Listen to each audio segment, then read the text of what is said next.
It was February 24th, in the year 1003. Richmond Palace bore witness to a confession that would shatter Europe's most powerful monarch. Catherine Howard, Countess of Nottingham, clung to her queen's hand. 45 years she had served Elizabeth, 45 years of unwavering loyalty. With her final, ragged breath, Catherine whispered a secret she had guarded for 2 agonizing years.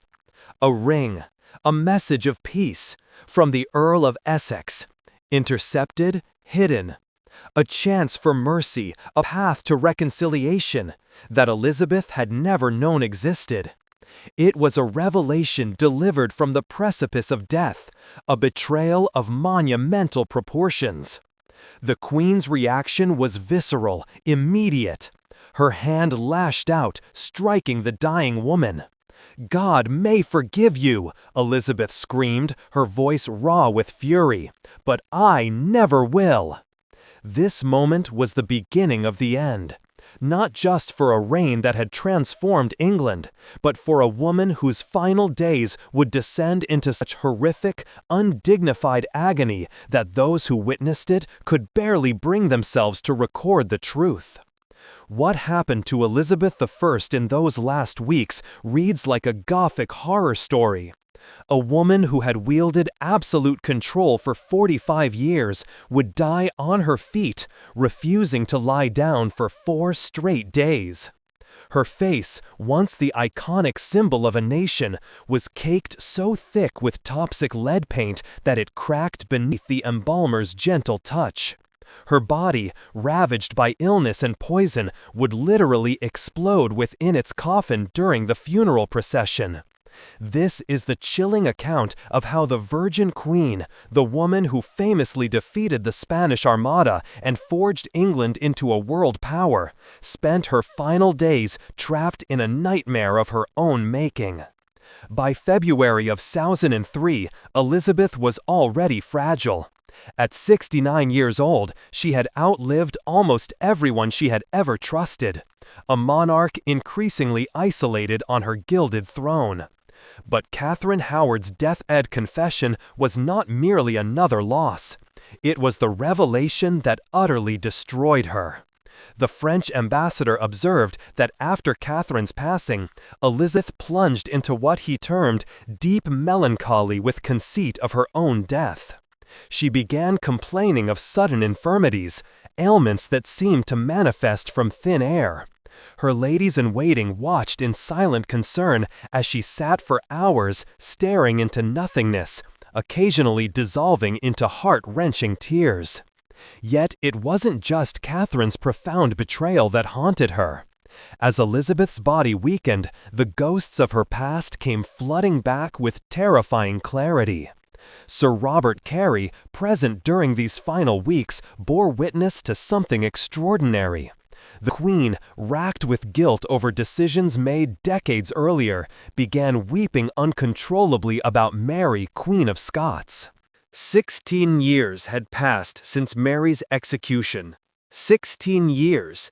Yet here was Elizabeth, consumed by remorse, weeping and, according to Carey, manifesting her innocence, that she never gave consent to the death of that queen. The guilt she had suppressed for so long was now consuming her, an inferno raging within her crumbling mind. Mary, however, was not the only specter.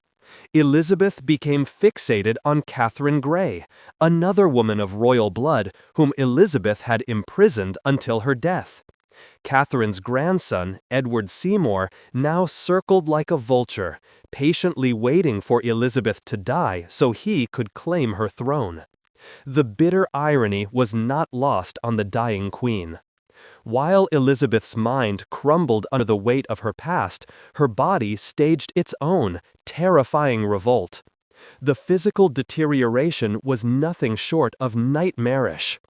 By January, what had begun as a simple cold had spiraled into something far more sinister. Contemporary sources described what they called a deflection in the throat, what modern pathologists now identify as quinsy, a paratonsillar abscess. Imagine your throat swelling shut from the inside, filled with pus, making every swallow feel like shards of broken glass.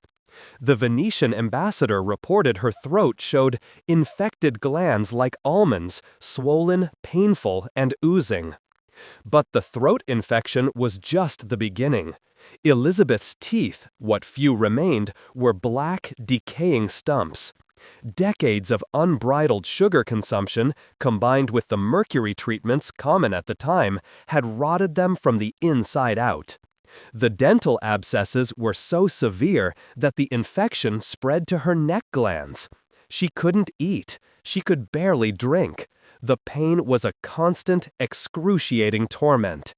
Then came a discovery that horrified her courtiers. Her coronation ring, the very symbol of her marriage to England, worn continuously for 45 years, had grown into her flesh. William Camden, the chronicler, recorded the grotesque detail. The ring had so grown into her flesh that it could not be drawn off. Consider that for a moment. The ring had been there so long, through so much swelling and weight gain over the decades, that her finger had literally grown around it. They had to file through the gold while she watched, the metal embedded so deep in her swollen flesh that it left a permanent groove in the bone. The cutting of the ring was not just physically agonizing, it was symbolically devastating. Camden himself noted it was a sad presage, as if it pretended that the marriage with her kingdom contracted by the ring would be dissolved. The quinsy in Elizabeth's throat was merely one symptom of a body in total systemic failure. Dr. Lister, one of Elizabeth's physicians, later described symptoms he was too frightened to record while she lived. Her urine had turned dark brown, a dire sign of kidney failure, likely a result of decades of mercury and lead poisoning. Her legs were so swollen with edema that her shoes had to be cut off. The swelling extended up to her abdomen, making breathing a laborious and painful ordeal. In her final week, she developed what appears to have been pneumonia. Witnesses described her breathing as a rattling gasp, punctuated by periodic coughing fits that brought up blood-tinged sputum. The combination of the throat infection, pneumonia, and fluid in her lungs meant she was essentially drowning in her own body fluids. But perhaps most disturbing were the neurological symptoms. Beyond the creeping memory loss and confusion, Elizabeth began experiencing what her ladies described as fits. She would suddenly go rigid, her eyes rolling back, her body trembling violently. Modern physicians, reviewing these historical accounts, suggest these were likely seizures, caused by the lead poisoning reaching critical, catastrophic levels in her brain. The royal physicians tried everything. They attempted to bleed her, a common remedy, but she refused. They prepared poultices of horse dung and wine, the standard treatment for throat infections, but she wouldn't let them near her. Dr. Lister wrote that she would not suffer any physical medicine, convinced that the doctors themselves were trying to poison her. In utter desperation, they tried to feed her cordial broths through a tube, but her throat was so swollen and painful that even this was impossible. For the last 3 days of her life, she consumed nothing but a few spoonfuls of sugared water. Yet, perhaps the most insidious killer was something Elizabeth applied to herself every single day: her makeup. For over 40 years, Elizabeth had painted her face with Venetian ceruse, a deadly concoction of white lead and vinegar. Every morning, layers upon layers of this toxic paste were meticulously applied. It was meant to hide the scars from her smallpox, to maintain the illusion of eternal youth and flawless beauty. Instead, the lead seeped inexorably through her skin, accumulating in her body, slowly poisoning her from the outside in. By 6003, the symptoms were undeniable. Her hair had not merely thin, it had fallen out in clumps, leaving her nearly bald. She resorted to increasingly elaborate wigs to conceal it. Her memory, once sharp enough to converse fluently in 6 languages, began to fail her. She would forget names, lose track of conversations mid-sentence, her once formidable intellect crumbling piece by piece. Modern toxicologists studying these historical accounts have identified classic signs of chronic lead poisoning: the hair loss, the profound cognitive decline, the debilitating muscle weakness, and the severe abdominal pain she frequently complained of. Some historians even suggest the lead poisoning directly contributed to her profound psychological breakdown. Hallucinations and paranoia are tragically common in advanced cases.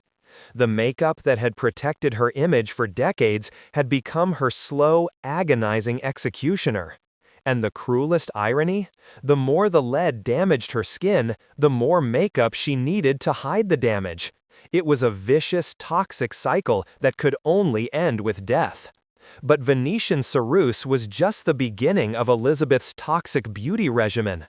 To achieve the blood-red lips that feature in every portrait, she used vermilion, mercuric sulfide. Mercury, absorbed through the delicate skin of the lips, causes neurological damage, kidney failure, and what physicians of the time called the shakes.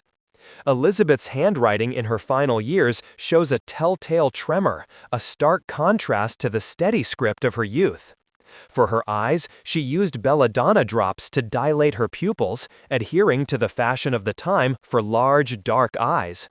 Belladonna literally translates to beautiful woman. But its other name tells the true, terrifying story: deadly nightshade. Regular use causes hallucinations, confusion, and severe vision problems. By 1603, Elizabeth could barely see. State papers had to be read aloud to her. To remove the heavy lead makeup each night, she used a harsh mixture of eggshells, alum, and even more mercury. Then, in the morning, before applying a fresh layer of lead, she would first paint her face with egg whites to create a smooth, porcelain-like base. Layer upon layer, day after day, year after year. One courtier who saw her without makeup in 6002 was so shocked that he wrote, "Her face looked like parchment with great wrinkles." The skin was so profoundly damaged that when she smiled, the makeup would crack along the lines, requiring constant touch-ups throughout the day.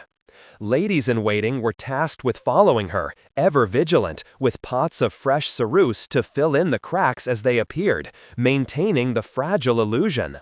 But nothing was more bizarre than what unfolded in early March of 1603. Elizabeth developed an irrational, absolute terror of lying down. She became utterly convinced that if she went to bed, she would never rise again. This was not a metaphorical fear. She literally refused to lie down. For 15 consecutive hours, she stood in her chambers, a frail, 69-year-old queen, sick and dying. Her ladies watched in horror as she stood motionless, like a statue carved from bone and will. When her legs finally gave out beneath her, she did not go to bed.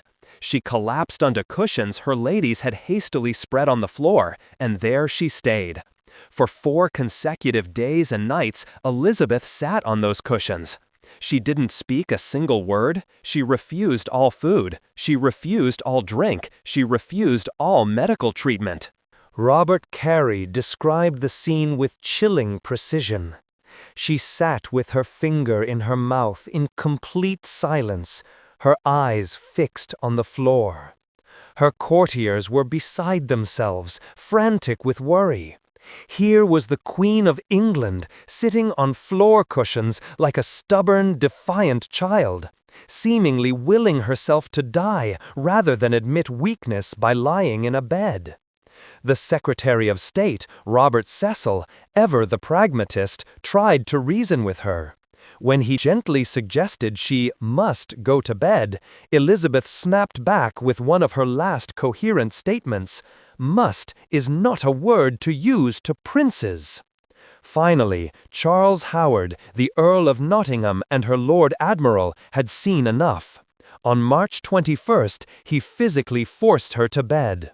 Robert Carey's account is telling. What by fair means, what by force, he got her to bed. They had to physically carry the Queen of England to her bed.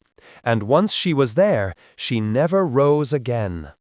During those 4 days, when Elizabeth sat on her cushions, refusing to move, a careful, anxious watch was organized around her. Her ladies-in-waiting took shifts, never leaving her alone for a single moment.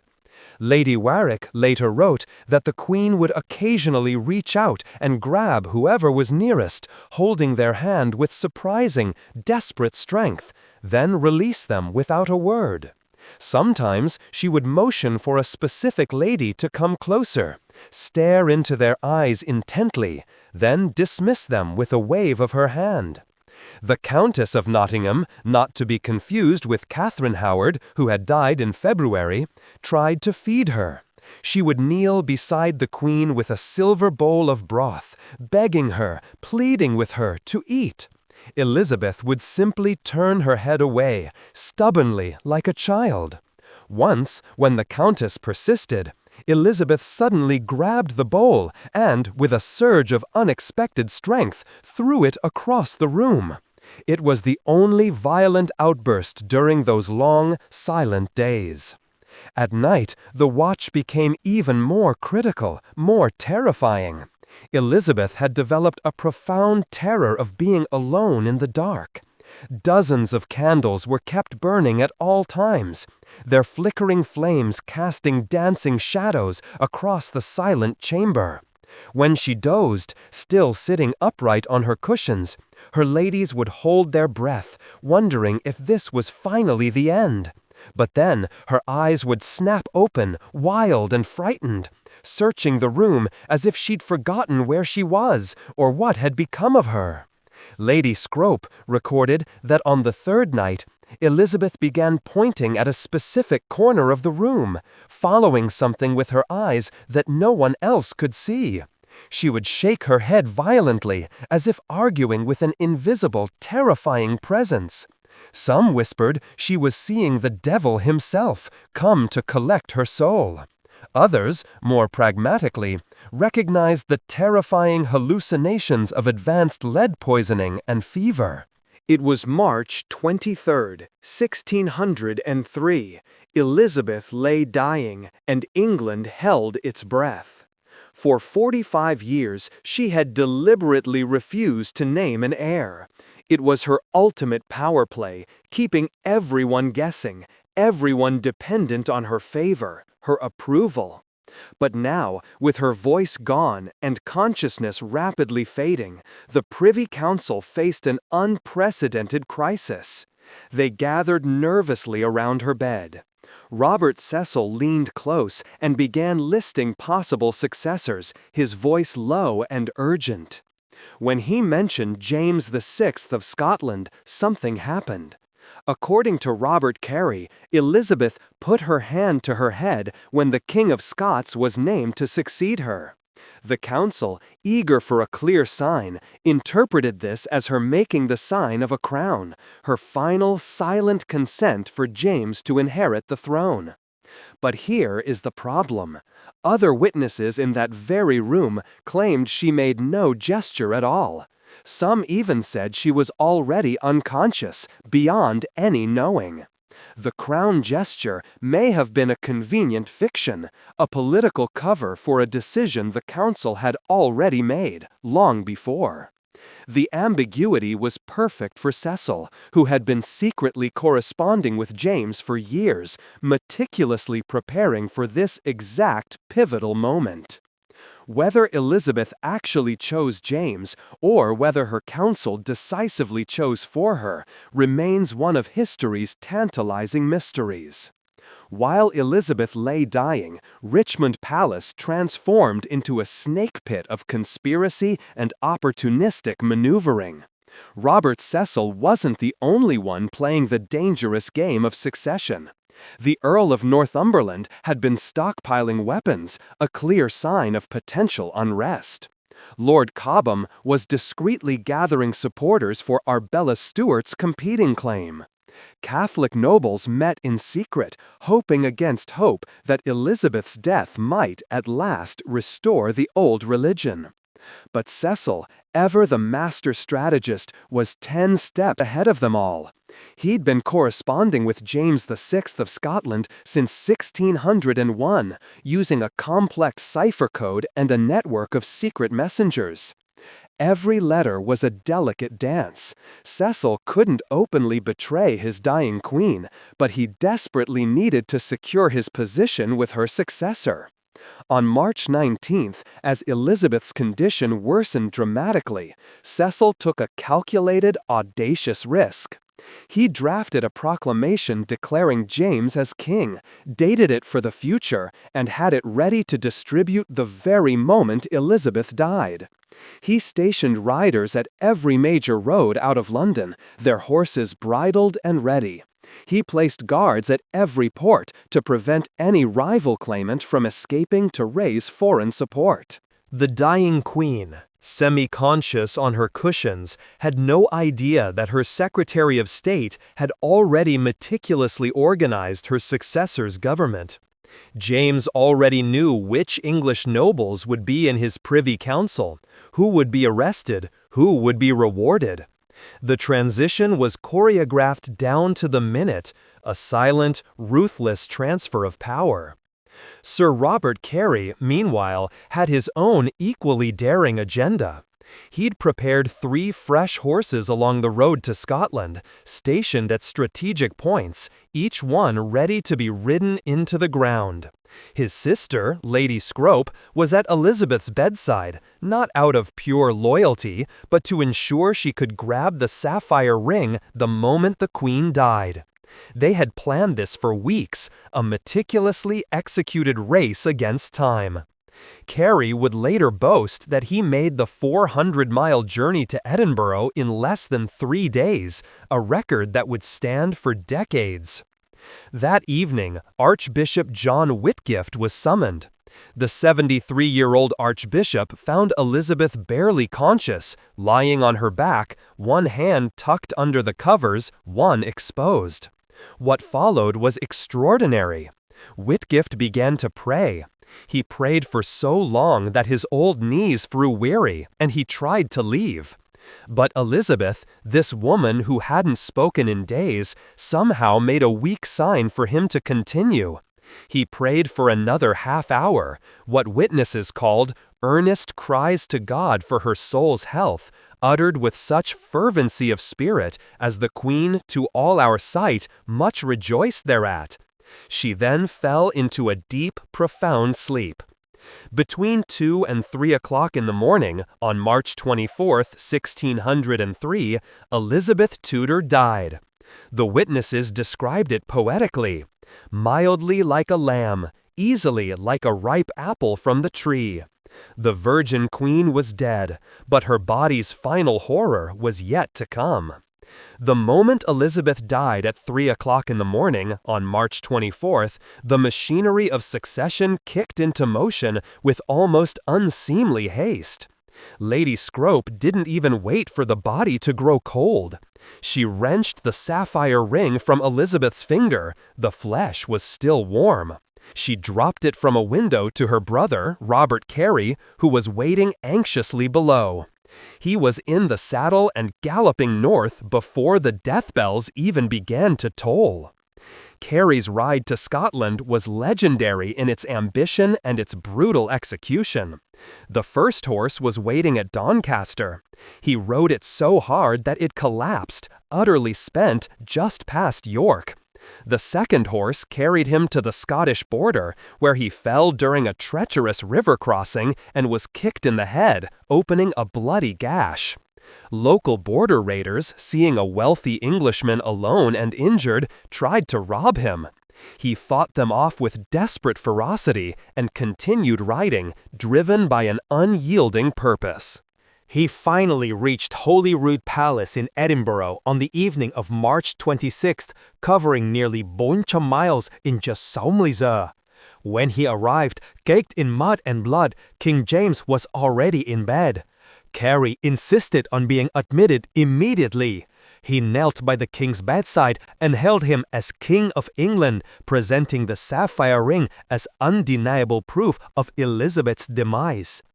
James, who had been waiting for this moment for years, played it cool. He questioned Carey closely about the precise circumstances of Elizabeth's death, the mood in London, the disposition of the English nobles. Only when satisfied did he reward Carey with a position as a gentleman of the bedchamber, a high honor.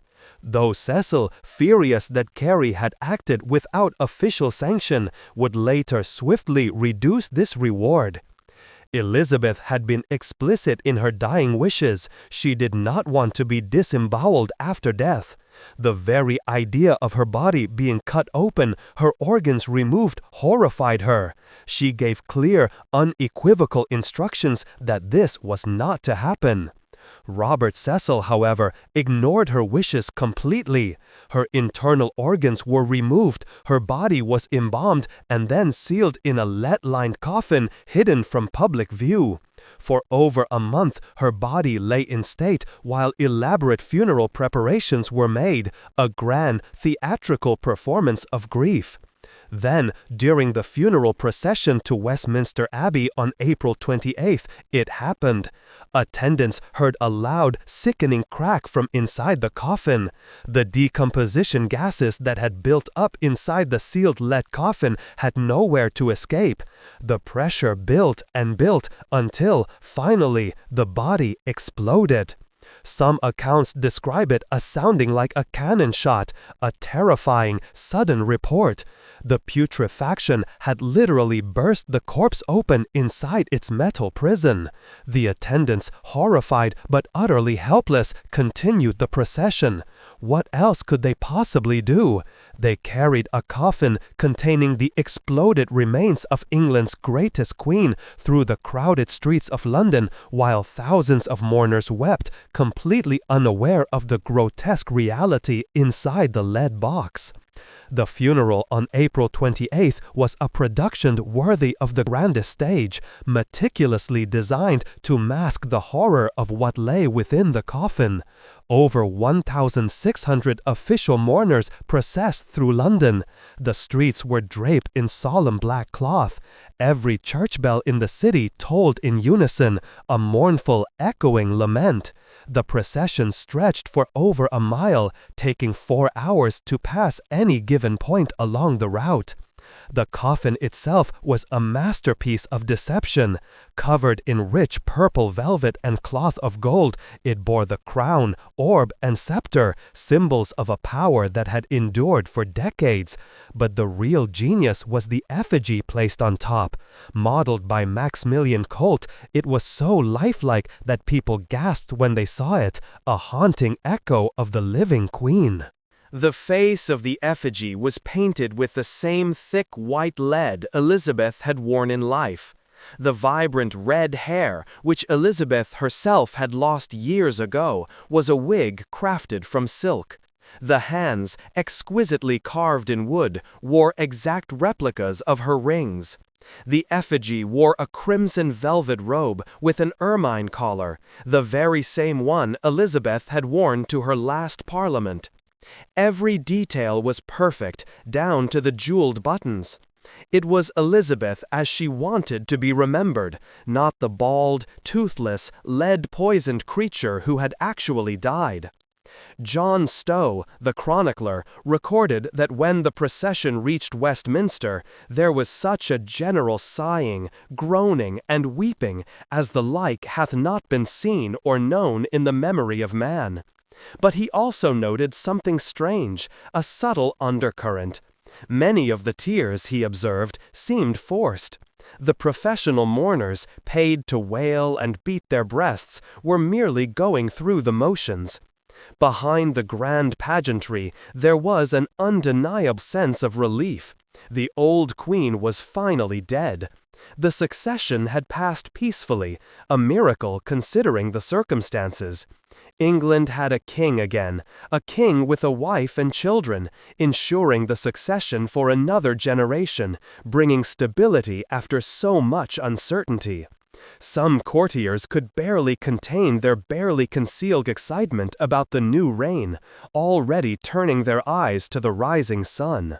When embalmers had prepared Elizabeth's body, they found a woman utterly unrecognizable from her famous portraits.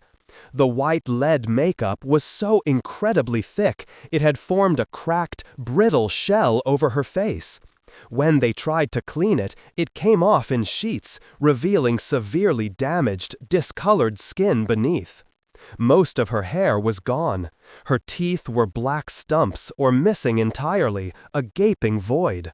This was the grim reality beneath the illusion, the true face of the Virgin Queen revealed as a poisoned, deteriorated shell of her former, magnificent self.